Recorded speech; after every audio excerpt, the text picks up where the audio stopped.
Fala pessoal, tudo na paz? Irmão Alex aqui para dar continuidade nos estudos bíblicos.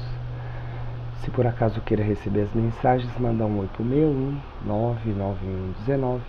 991192421, Irmão Alex, beleza? Pessoal, nós estamos lendo um livro, eu vou deixar aí na tela, que é Torturado por Amor a Cristo. É um livro bastante interessante, fala o testemunho aqui dos irmãos que passou por um momento muito difícil, né, num outro país aí, e aí eu queria compartilhar com vocês. Esse já é continuação, beleza? Capítulo 2, Testemunho, parte 4. Vamos lá então. Creio que o Eterno operou esta maravilha para que pudessem ouvir a minha voz, bradar em favor da igreja subterrânea, de trás da cortina de ferro. Permitiu que eu saísse vivo para fazer soar bem alto a mensagem do sofrimento de vocês, fiéis irmãos. Breve período de liberdade, depois nova prisão. No ano de 1956, chegou. Havia estado na prisão por 8 anos e meio, perderam muito peso, adquiriram horríveis cicatrizes, foram brutalmente espancados, receberam pontapés, foram ridicularizados, passaram fome, fomos aprisionados, interrogados, de náuseas, ameaçado, a posto de lado. Nada disso havia dado o resultado que meus capturadores desejavam. E assim, desencorajados, soltaram-me. Além disso, estavam recebendo protesto por me haverem prendido. Foi-me permitido voltar à minha posição anterior por apenas uma semana. Preguei 2 sermões. Chamaram-me e disseram-me que não poderia continuar pregando, nem participar de nenhuma atividade religiosa que havia eu dito. Aconselhei meus paroquianos a ter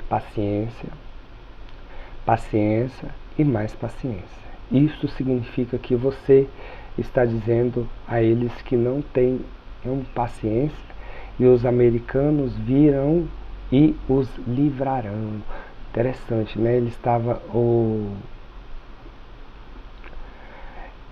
normalmente, quando tem um país que a liberdade das pessoas estão sendo cerceada, né? Normalmente, o país que vai para poder acabar com essa perseguição normalmente é os americanos. Por isso que os Estados Unidos é chamado da maior democracia do mundo. Vamos lá então. Era o que a polícia gritava para mim. Também eu havia dito que o mundo dá muitas voltas e os tempos mudam. Você está querendo dizer que os comunistas não vão continuar a dominar? São mentiras contra revolucionários. Berravam eles. Assim foi o que chegou ao fim meu ministério público. Provavelmente as autoridades criam que eu estivesse com medo de desafiá-las e de voltar ao evangelismo subterrâneo. Nisso é que estavam enganados. Secretamente voltei ao trabalho que fazia antes. Minha família sustentou-me moralmente. Outra vez, testemunhamos os grupos escondidos indo e voltando como uma assombração, sob a proteção daqueles em quem se podia confiar. Desta vez, eu tinha cicatrizes em que eu apoio a minha mensagem a respeito do mal do ponto de vista etipísticos, e para encorajar algumas almas incitantes a crer no Eterno e ser valente. Dirigi uma rede secreta de evangelismo que se empenhavam a divulgar o evangelho sob os olhos previdencialmente cegos dos comunistas.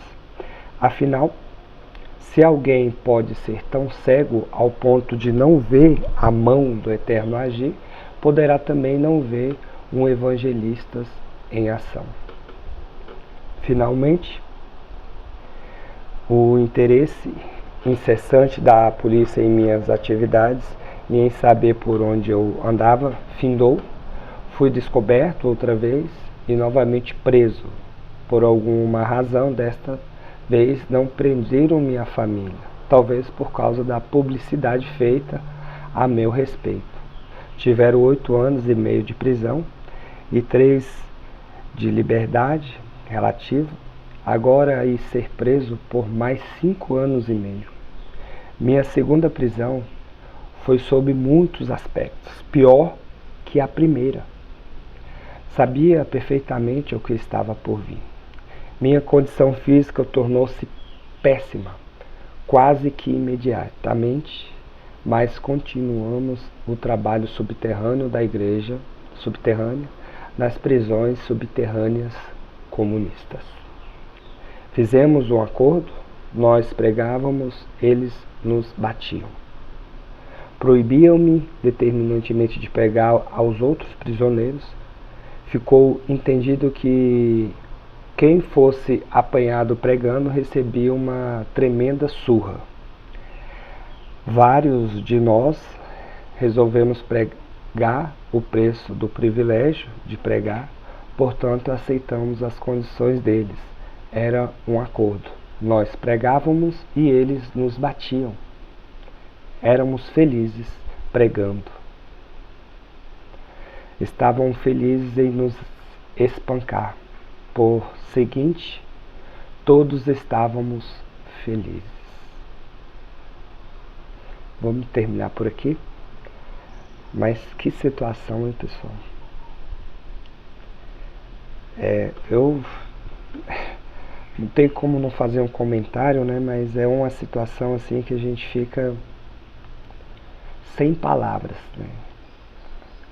O tanto de pessoas que sofreram por causa do Evangelho, que de fato, quando Jesus ali fala, né, quando Jesus dá aquela fala lá que eles seriam odiados por causa do nome dele, falando com relação aos discípulos ali, aqueles que estavam próximos com eles, né, os 12, mas depois disso aconteceu com os outros ali, que as cartas de recomendação do Novo Testamento relatam isso, né, a perseguição aos irmãos, e isso continua na realidade até hoje, né? Países comunistas, países que não permitem que o Evangelho seja pregado. Então nós temos que agradecer e fazer de tudo para que o nosso país continue livre, né? Que nós possamos exercer a nossa fé livremente. Beleza? Fique na paz e um abraço do irmão Alex.